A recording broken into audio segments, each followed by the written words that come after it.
2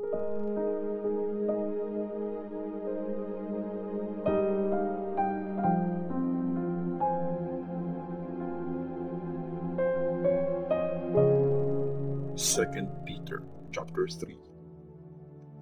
Babalik ang Panginoon. Mga mahal kong kapatid, pangalawang sulat ko na to sa inyo. Sa dalawang sulat, may mga bagay na pinaalala ko sa inyo para gisingin ang malinis na pag-iisip nyo. Tandaan nyo ang mga sinabi ng mga banal na prophets noong unang panahon at ang utos ng Panginoon at tagapagligtas na binigay sa inyo ng mga apostles nyo. Una sa lahat, dapat malaman nyo na sa mga huling araw, may dadating na mga taong kontrolado ng sarili nilang pagnanasa. Pagtatawanan nila kayo at sasabihin, diba, sinabi ng Panginoon nyo na babalik siya. Nasaan na siya? Namatay na mga ancestors natin, pero wala namang nabago. Ganito na lahat simula pa nung create ang mundo.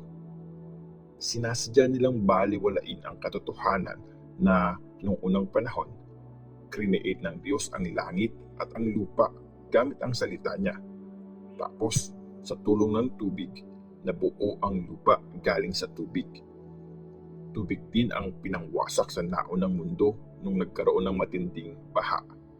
Pero dahil din sa utos ng Diyos, kaya hindi pa nasisira ang langit at lupa ngayon.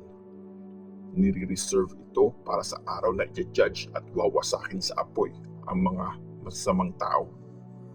Pero, mga kaibigan, huwag niyong baliwalain ang bagay na ito. Sa Panginoon, ang isang araw ay parang 1,000 years at ang 1,000 years ay parang isang araw lang. Hindi mabagal ang Panginoon sa pagtupad sa pangako niya.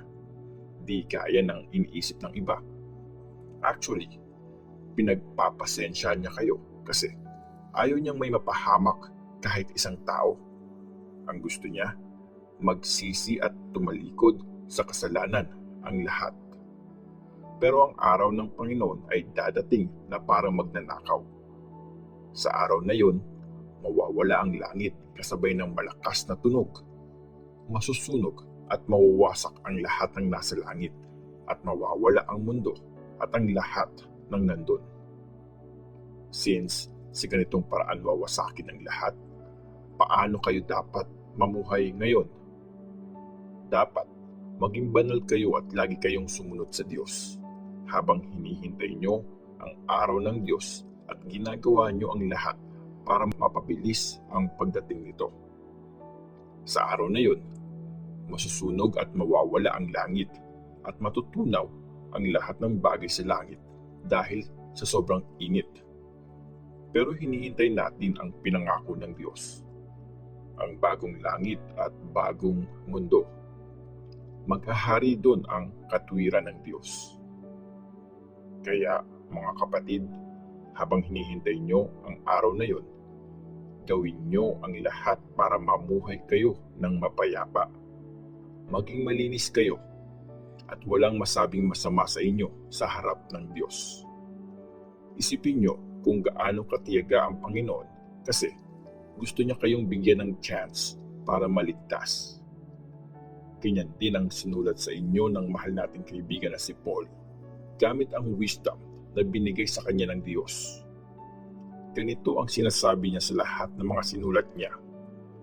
May ilang part lang doon na mahirap intindihin, kaya pinabaluktot yun at iniiba ng mga taong walang alam at hindi nakakaintindi.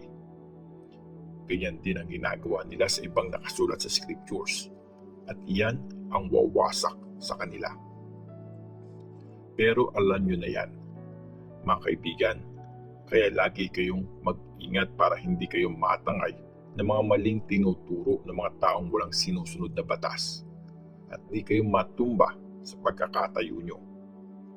Patuloy kayong lumago sa kagandahang loob ng Panginoon at tagapagligtas nating si Jesus Christ.